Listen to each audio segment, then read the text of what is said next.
and Authors. Muchas gracias por darle este espacio al DOAG.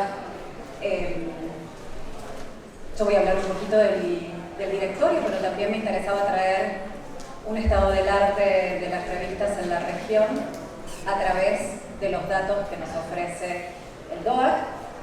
No obstante, antes de empezar voy a definir un poquito para quienes a lo mejor no conocen por completo este proyecto, esta iniciativa, o quieren saber un poquito más. El DOAG es el Directory of Open Access Journals, o el directorio de revistas en acceso abierto. Es un índice de revistas académicas a escala global, en acceso abierto, revistas que consideramos de calidad, en cualquier lengua, de cualquier parte del mundo y con revisión por pares.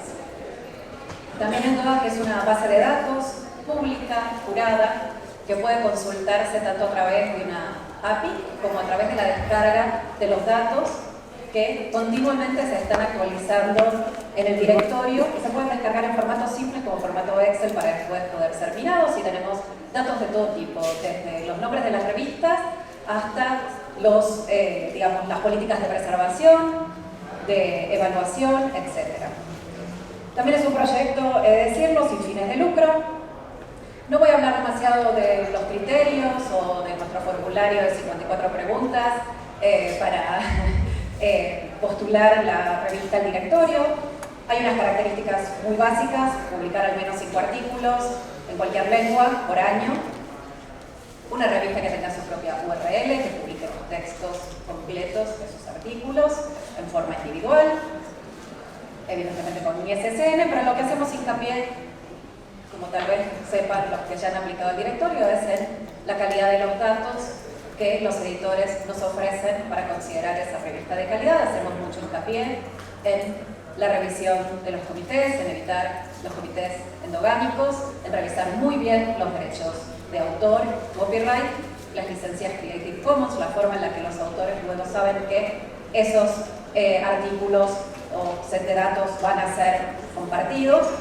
Toda esa información debe estar transparentada en el sitio de la revista para que nosotros después procedamos a la revisión de la aplicación. El DOAG tiene una larga trayectoria. Podemos decir que empieza a inicios del siglo XXI.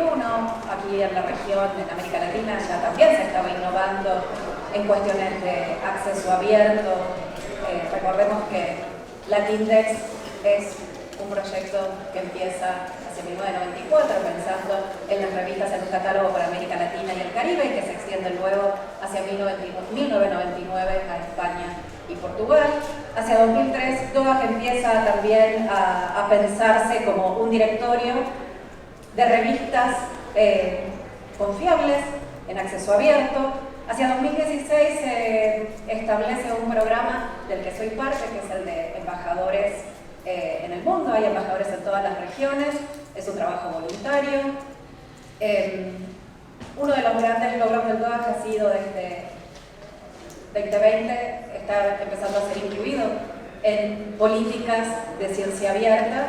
Aquí en la región podemos mencionar Conciencia, que se ha interesado por el DOAG, Renacita en Perú, en el último año en Argentina el programa Diamante, pero también evidentemente si nos movemos a otros espacios se está trabajando muy fuertemente dentro de Europa en el Planese. Me gustaría decir que el DOAG es un proyecto independiente y que se sostiene vía donaciones. También voy a subrayar aquí la presencia de la Universidad Distrital de Caldas, que ha venido apoyando el proyecto desde hace mucho tiempo. Así es como se mantiene el DOAG, y ningún editor necesita pagar ningún tipo de tasa, evidentemente, para ser parte del directorio, solo aplicar y lograr contestar fehacientemente esas preguntas de la aplicación y que se transparenten las políticas de publicación y una ética de publicación en el sitio de la revista. DOAG tiene lo que nosotros llamamos un modelo agnóstico. Se indexan revistas que pueden ser de lo que consideramos los mega journals hasta pequeñísimas revistas que cobran y no cobran APC. Pero sí, un dato interesante es que de las casi 20.000 revistas que tenemos, un 67% no cobran APC. Son en su mayoría revistas diamantes que suscriben, ¿no?, como nosotros llamamos a lo abierto, ¿no? Hay una pregunta específica en el formulario DOAG que es la declaración de acceso abierto de cada una de las revistas. DOAG ha establecido lazos con la comunidad. La idea es crear no solamente un directorio, sino una comunidad de personas que creen en la información que se ofrece desde el directorio como información curada, como información que sirve tanto a los editores como a las personas que quieren publicar en esas revistas. Para eso ha establecido, como les digo, distintos acuerdos con proyectos, con iniciativas. En la región podemos mencionar la iniciativa con Cielo, que desde 2020 también las revistas que quieren ingresar a la red tienen antes que indexarse en el DOAG, pero señalo también otras iniciativas que creo que son de interés aquí para los editores, como el Open Access Journals Toolkit, un toolkit con una serie de recomendaciones y herramientas para los editores, que se va a publicar en muchas lenguas. En este momento está solo en inglés, pero próximamente, en muy poco tiempo, va a estar traducido al español y creo que va a ser de gran utilidad para quienes en este momento están editando una revista. Y otro proyecto que también me gustaría mencionar por los problemas que los editores tenemos muchas veces con la preservación de nuestras revistas es el proyecto Jasper, que está trabajando con el archivo de Internet, con el Internet Archive, en esta cuestión de las copias, de las lots of copies de los artículos. En el último año hemos recibido, las aplicaciones crecen muchísimo año a año, es decir que evidentemente el porcentaje de aplicaciones exitosas es todavía, nosotros estamos esperando que crezca un poco más, pero es bastante bueno, es un 26%. Las devoluciones son, algunos habrán pasado por ahí, a veces son de 3 meses, a veces son de 6. Todas las aplicaciones se revisan primero por un triage y después se curan por evaluadores que leen, que tienen competencia en la lengua de la revista. Hay 20 personas que son el staff fijo del DOAG y hay una enorme cantidad de editores voluntarios que DOAG se encarga de pensarlos desde la diversidad, que sean editores que no solamente están en una región del planeta, sino en diferentes regiones. DOAG es un directorio que tiene como, si se quiere, como lema la diversidad. Varios estudios han dado cuenta de cómo el directorio en este momento, que tiene casi 20.000 revistas, da cuenta de una enorme cantidad de revistas que no están indexadas ni en Scopus ni Web of Science. Y DOAG es un verdadero espacio para la visibilidad de estas revistas. Todas las revistas que suben sus XML a DOAG aumentan el tráfico hacia sus sitios exponencialmente. Por eso hago un llamado, así entre paréntesis, a quienes tienen sus revistas ya indizadas en DOAG a que mantengan, a que actualicen esos datos. A veces necesitan un poco de ayuda, creo que con algunos hemos hecho algunas llamadas para ver cómo funciona el plugin de XML que está en JS y actualizarlo para que después funcione desde DOAG. Hay que hacerlo una vez, después funciona muy bien automáticamente e insisto, aumenta sensiblemente el tráfico hacia las revistas. Como les decía, pensamos en ser abiertos, globales y confiables. Ese es el lema, la diversidad es el lema del DOAG. Hay 80 lenguas representadas, 135 países, casi 20.000 revistas, casi 9 millones de artículos, un poquito más en los últimos tiempos.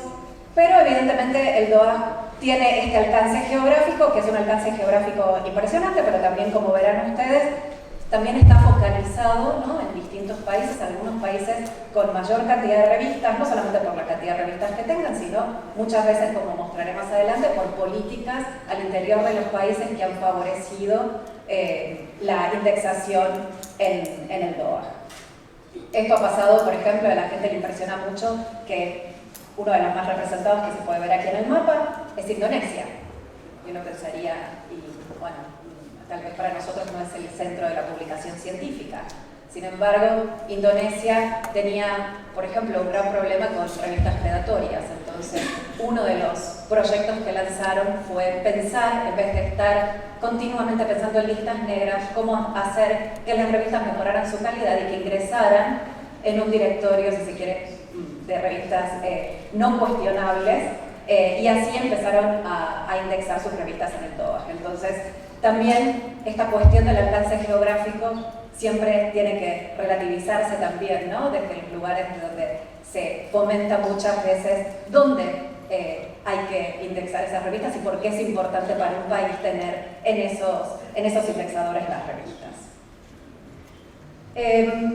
80 lenguas están representadas en el directorio, lo que no quiere decir es que estén representadas con la misma cantidad. Somos muy conscientes de las ventajas y los problemas que trae la publicación científica y el uso de lengua franca. La mayor parte de los artículos evidentemente está en inglés, el español y el portugués, que tienen una representación bastante minoritaria. También es porque evidentemente los procesos de indexación de las revistas en América Latina han empezado, digamos, más fuertemente desde el año 2015.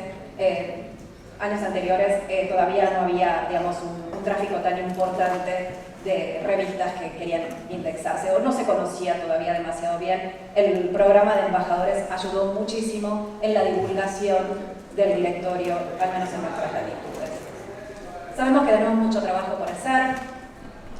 Gracias a investigaciones que ha hecho PKP en los últimos tiempos, sabemos que tenemos una gran cantidad de revistas en OJS que todavía tenemos que descubrir, que todavía podemos ayudarles a mejorar la calidad en sus artículos. Siempre decimos que aplicar a DOAJ y recibir muchas veces las devoluciones de parte de los evaluadores es una forma también de aprender sobre ética en la publicación, sobre cómo mejorar también procesos de transparencia al interior de nuestras revistas en cuanto a la revisión y a la publicación de los artículos. Somos conscientes también de que hay regiones que todavía están infrarrepresentadas, como África, y que nos falta un gran porcentaje de revistas todavía del sur global, pero hacia ello vamos. Aquí en esta presentación a mí me interesaba traer algunos números que considero que para los que estamos en la sala nos puede ayudar a ver qué tenemos de acceso abierto representado desde el DOAJ.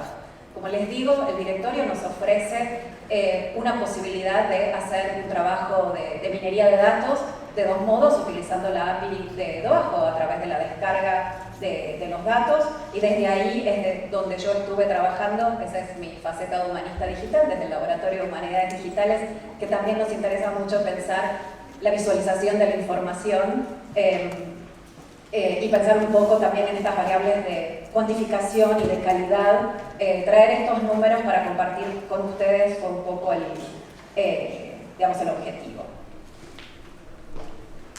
¿Qué países están más representados? Bueno, por un lado, dentro del directorio, aquí vemos el total del directorio, de América Latina todavía estamos representados, digamos, tenemos un 20%, esperemos que poder crecer todavía un poquitito más en los próximos años.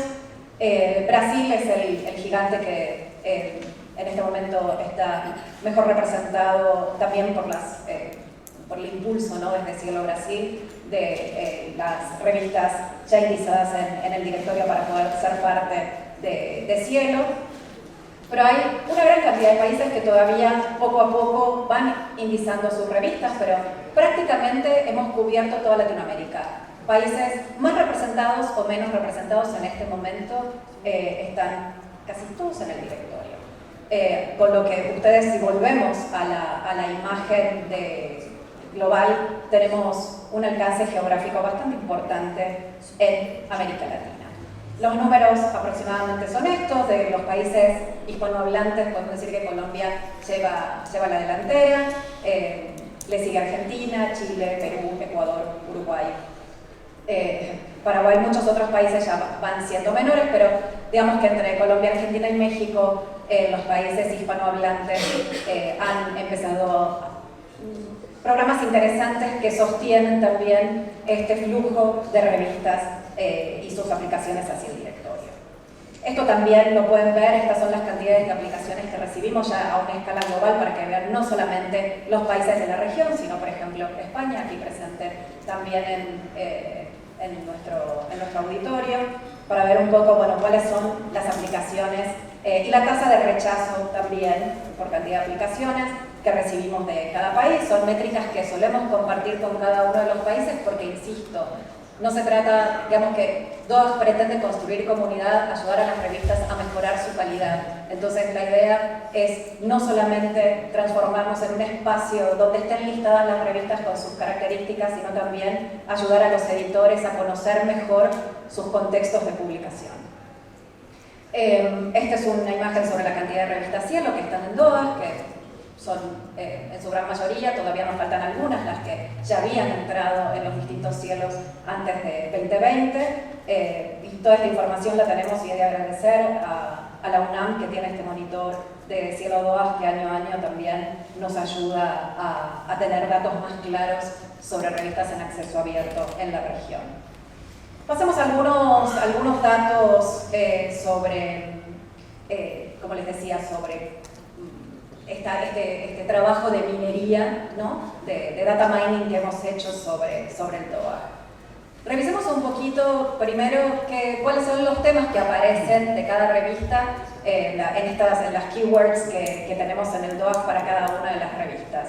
Yo, para hacer este trabajo de minería, traté de elegir países que están muy representados en el directorio y países menos representados, o sea, desde los que tienen más cantidad de revistas a menos, porque me parece que también es un buen modo de tener un panorama, si se quiere, bien diverso de las revistas y cada uno de estas cuestiones que les voy a ir mencionando. Entonces, bueno, ¿sobre qué publican las revistas que tenemos en el DOAG? Colombia nos da un panorama bastante claro de lo que vemos en los países más representados. Vemos que hay evidentemente una gran mayoría de revistas de las ciencias sociales, pero también tenemos muchas otras muchos otros temas, muchas otras disciplinas, mejor dicho, representadas. Si ustedes se fijan, hay disciplinas que van desde la educación, pasando por el derecho, a la medicina. Hay una gran cantidad de disciplinas que están representadas en el directorio. Costa Rica es un caso interesante. Si se fijan, también hay una gran cantidad de disciplinas representadas en el directorio. Muy interesante que disciplinas que podemos considerar tal vez que pertenecen más a las ciencias, no a las humanidades, sino a otras ciencias como la agricultura, también tienen una gran representación. Luego también encontramos revistas de medicina, etcétera, bastante bien representadas en este zócalo. Evidentemente todos estos temas muchas veces van a ver que se repiten en las keywords y hay que unir los resultados. Esto es porque es el mismo sistema, digamos, de vocabulario controlado que tiene DOAG para la representación de las disciplinas. Brasil también es un caso interesante. Hay una gran cantidad de revistas, por ejemplo, de educación o de las ciencias sociales, pero medicina está también muy bien representada. Pensemos nuevamente en Cielo, que hizo tanto hincapié en la Biblioteca de Medicina para América Latina. Esto termina impactando en los temas que también aparecen en el DOAG. Y luego, si nos movemos a los países tal vez en este momento con una menor representación, como Bolivia, si ustedes se fijan, ya no encontramos evidentemente tanta cantidad de revistas y tantas disciplinas representadas, pero es interesante, por ejemplo, la presencia otra vez de revistas, por ejemplo, de agricultura, que son tan importantes en la región, como han buscado mayor visibilidad a través de DOAG. Y lo mismo podemos decir de otro país no tan representado, o sea, con la misma cantidad tal vez de revistas que Bolivia, como Paraguay, donde por ejemplo las revistas de medicina, nuevamente por la Biblioteca de Cielo, encuentran una enorme representación y una mayor visibilidad. Recordemos que muchas veces estas revistas en la región son las que tienen mayor dificultad para estar visibles a escala global, como se habló en presentaciones anteriores. ¿Qué pasa con la revisión por pares, ¿no? ¿Qué nos dice el DOAG sobre cómo están trabajando nuestras revistas la revisión? Recordemos que el DOAG solamente indexa revistas con revisión por pares. acá no es cuestión de abrir juicios, o quiero decir, no es que estoy más a favor de un sistema de revisión o no, bajo ningún punto de vista, pero sí lo que los números nos dicen es que revisión por pares dobles ciegos sigue siendo una de las estrategias más utilizadas, por ejemplo, en Colombia, y esto se repite, por ejemplo, en otros países como Chile, pero donde empezamos a ver cómo despuntan otras formas de hacer revisión. Insisto, aquí no es cuestión de que yo diga que son mejores o peores, para nada, podemos debatirlo y podemos ver también cómo en las distintas disciplinas a veces se adaptan mejor o peor estos diferentes procesos de revisión, o por ejemplo para el trabajo con artículos ya publicados en su versión final, o para artículos en versión preprint, etc. Algo similar que podemos ver en los números de Chile es en los de México, donde también y la revisión abierta al menos empieza a convivir, aunque lo que vemos es todavía, digamos, una elección bastante sólida, sostenida, de la revisión por pares dobles ciegos. ¿Qué pasa con las licencias Creative Commons? Y aquí un llamado a todos los editores. Esto suele ser un problema cuando las revistas se aplican a DOA, la revisión a conciencia de las licencias que se están utilizando. Sepan que hoy en día, por ejemplo, el DOA permite que en una misma revista se puedan utilizar diferentes licencias para licenciar datos, para licenciar los artículos.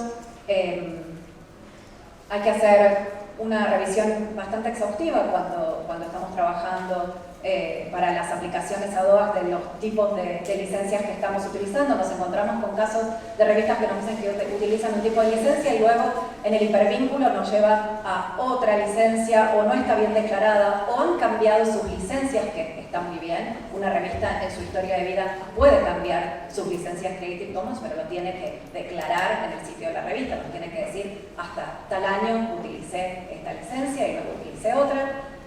Es muy interesante, creo yo, hay bastantes capítulos de Creative Commons en América Latina, que los editores se pusieran en contacto con los distintos capítulos de Creative Commons en los países también, para dar talleres. Creo que es también una formación interesante. Cada vez tenemos más puntos de vista, ¿no?, sobre cómo licenciar. Tenemos en América Latina la Declaración de México, que optó por la licencia no comercial. Ahora tenemos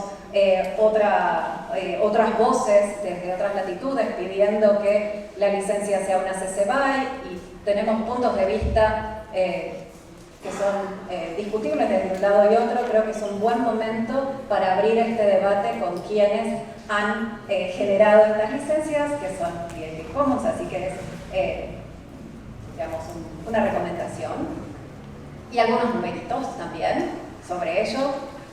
Por ejemplo, en Argentina hay un alto acatamiento de la utilización de la licencia no comercial, que, como les digo, es la que desde la Declaración de México varios de los metapublishers de la región, como Redalic, La Referencia, firmaron en su momento.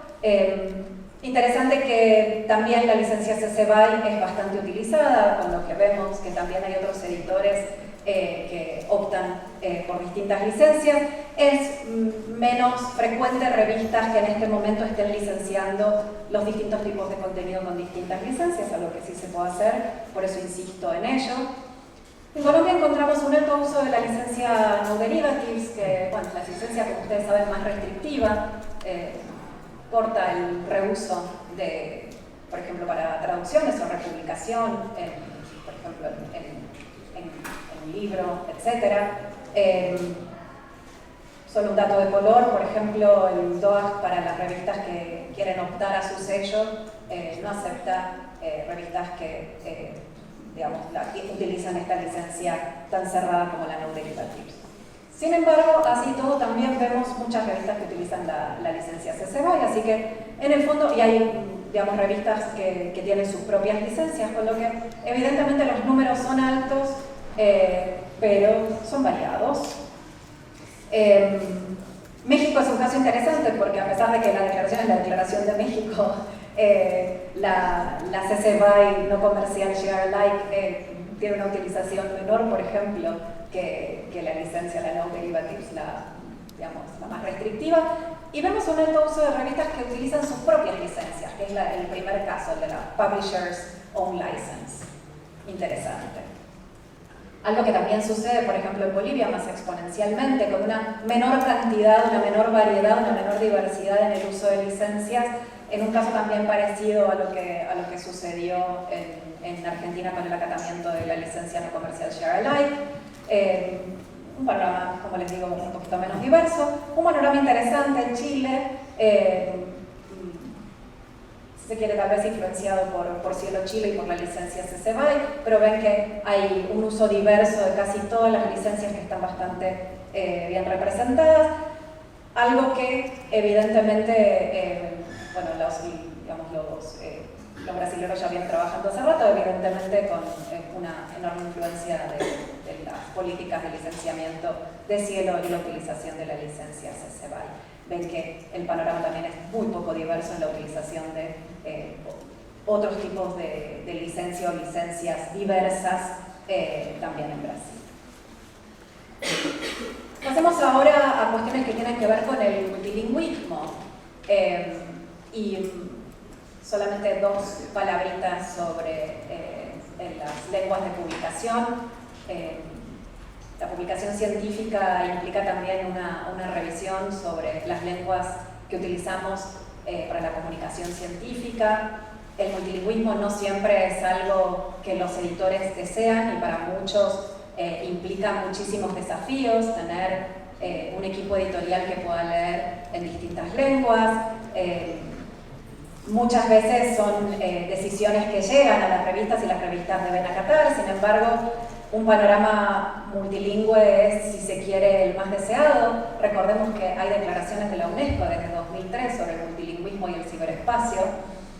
La declaración de Helsinki del año 2020, donde también de ahí salieron trabajos muy interesantes, por ejemplo, la noción de multilingüismo equilibrado, balanced multilingualism, de Gunnar Sylvester, que creo que es digamos una aproximación bastante interesante a cómo lograr esta convivencia de lenguas en la publicación científica. Y pensemos un poco cómo está nuestra región.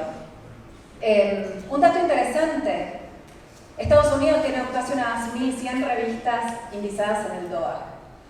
93% de esas revistas son monolingües, o sea, solamente utilizan el inglés para la publicación.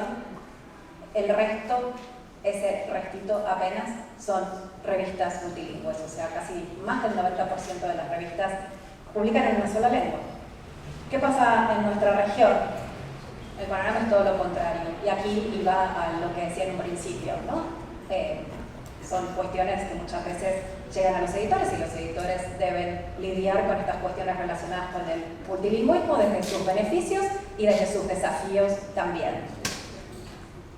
Cuestiones interesantes de idiomas de publicación de revistas en Brasil. Evidentemente hay una gran cantidad de revistas que publican solamente en portugués, pero vemos que las revistas bilingües o trilingües, evidentemente que optan por el portugués y el español, van creciendo mucho. Y tenemos casos interesantes, principalmente, como mencionaba ayer, de revistas de antropología lingüística, que también optan por la publicación en lenguas muy minoritarias, en este caso, por ejemplo, el Zulu. Son revistas que en su mayoría también ofrecen traducción a otras lenguas de esos artículos, pero hay una defensa, también por una cuestión que tiene que ver con el objeto de estudio de esas revistas, de privilegiar en algún punto la inclusión de las lenguas de nuestra región, las lenguas originarias de nuestra región, como lenguas que también pueden ser parte del ámbito de la publicación científica. Argentina no es el caso, pero es un caso interesante donde, a pesar de que tenemos muchas revistas en español, una de las opciones ha sido casi siempre la publicación en dos lenguas, en portugués y en español, que vemos que es bastante alta, y español e inglés y español, inglés, portugués, que va creciendo año a año en las opciones para lograr una mayor visibilidad de los artículos, lograr también una comunidad más internacional que se interese por nuestras revistas, que quiera publicar en nuestras revistas, que son también de calidad. Colombia es un caso que es bastante parecido al de Argentina, con revistas que también, donde va creciendo bastante la opción español-inglés o la opción de 3 lenguas, español, portugués e inglés, o sea, donde esta cuestión del multilingüismo en la publicación, e insisto, de los artículos en esas lenguas, no con artículos como mencionaban los colegas de comunicar que luego se traducen a otras lenguas, sino la publicación de artículos bien en español, bien en inglés, bien en portugués, evidentemente con sus abstracts en las lenguas, o sea, si es en portugués, en español, en inglés y en portugués, o en español y en inglés en los otros casos. México es un caso bien interesante porque ya las opciones de bilingüismo superan a las revistas que solamente publican en español, tal vez también por una cercanía geográfica con los Estados Unidos, pero es un caso bien interesante sobre esta opción de revistas que ya son bilingües y que llevan bastante tiempo publicando de ese modo. Otro caso que también es interesante, en el caso de las revistas, como les comentaba, que tienen una menor representación en el directorio, pero que también son muy interesantes para nosotros, es por ejemplo el caso de Paraguay. Paraguay es un caso interesante en la región, donde el guaraní es una lengua oficial. Entonces, vemos una gran cantidad de revistas y si ustedes se fijan en las diapositivas anteriores, mostré que había una gran cantidad de revistas que no solamente pertenecían al ámbito de las ciencias sociales en Paraguay, sino también en el ámbito de la medicina y la agricultura. Entonces también es interesante estas otras formas de publicación científica, este uso de otras lenguas que se está dando en nuestra región, que habla de innovación en el campo del acceso abierto. Y el caso de Ecuador, que también lo menciono, donde evidentemente también es muy interesante la cantidad de revistas que son bilingües, que casi esté equiparado con las revistas que solamente publican en español, son unos números bien interesantes, y donde también encontramos estas revistas que, como les decía, tal vez pertenecen más al ámbito de las humanidades o a veces específicamente de la lingüística, donde también se toma como política de la revista publicar en lenguas minoritarias, pero de nuestra región, como el quechua. Para cerrar esta presentación me gustaría traer un problema que también después podemos debatir y que hace también a las revistas que tenemos en el directorio, desde un trabajo que no he realizado yo, sino que se ha realizado desde el CAICIT en Argentina, en el CONICET, a través del DOA. Hemos visto como más de la mitad de las revistas latinoamericanas que tenemos en el DOA no cuentan en este momento con ningún identificador persistente a nivel artículo, con todos los, digamos, problemas que hay en torno a eso, ¿no? No es un solo problema, sino a veces son muchos problemas, o son universidades pequeñas que no acceden a financiación para compra de DOIs, o que necesitan formar equipo, o que no tienen tampoco en este momento la formación para ver la importancia de los identificadores persistentes. También hay una innovación interesante desde algunos países, Argentina, Cuba, varios países han empezado a explorar otros identificadores persistentes como LARC, que durante mucho tiempo se utilizó en otros espacios. También tecnologías como blockchain para generar identificadores persistentes. Así que a pesar de que digamos, todavía es una zona de exploración de muchos equipos editoriales, es un lindo debate que se está dando. De hecho, me gustaría mencionar que hoy nos ha llegado la noticia de que se ha constituido una asociación latinoamericana de editores científicos que se llama ALAE, si no me confundo, que va, si se quiere, a reunir voces que en este momento estaban a lo mejor más localizadas en los distintos países con las distintas asociaciones de editores, así que es muy bienvenido también para intercambiar experiencias y para también llevar adelante estos debates que en algún punto también están empezando y donde hemos respondido y donde, como ustedes pueden ver, hay soluciones bastante innovadoras desde nuestra región. hasta aquí mi presentación, pero sin antes decirles a los que todavía no han aplicado al DOAG que son más que bienvenidos a incorporarse al directorio y que si tienen alguna duda, las embajadoras para América Latina, Ivonne Lujano, que ha venido desarrollando este trabajo desde hace muchos años, y yo estamos aquí para contestar preguntas. Mi correo es jimena@doag.org y aquí estamos para responderle. Si llegamos en la hora del café receso de la tarde, del almuerzo, muy bien, y si no podemos seguir compartiendo perspectivas o dudas sobre la aplicación o cualquier cosa de esta presentación vía email. Muchísimas gracias.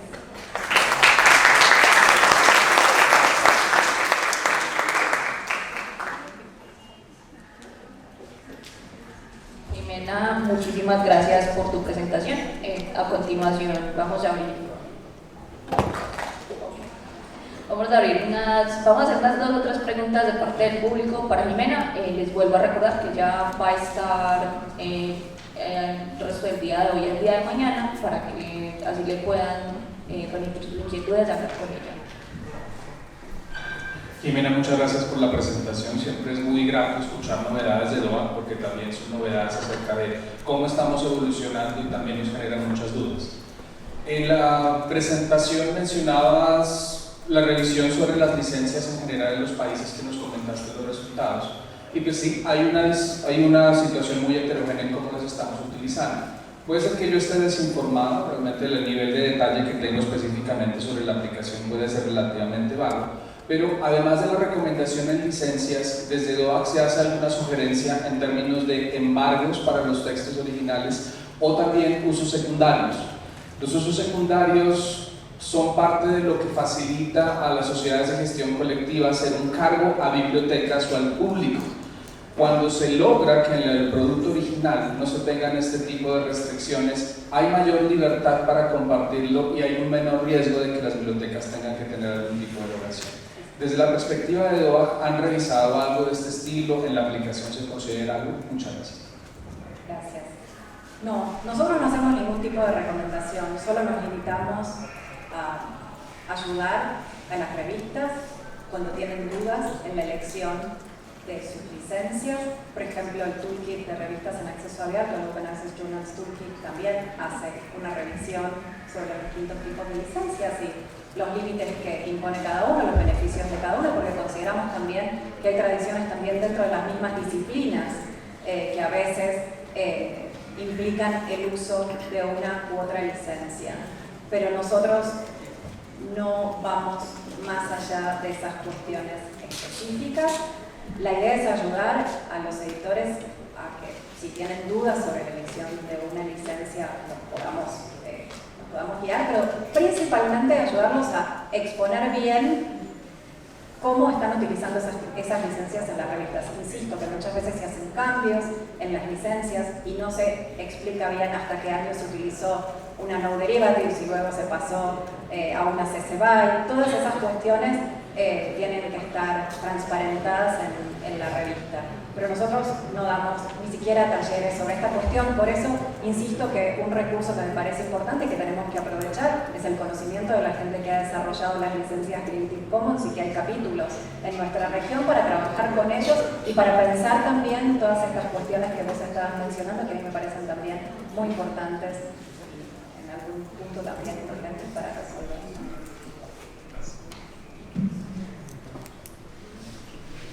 Hola.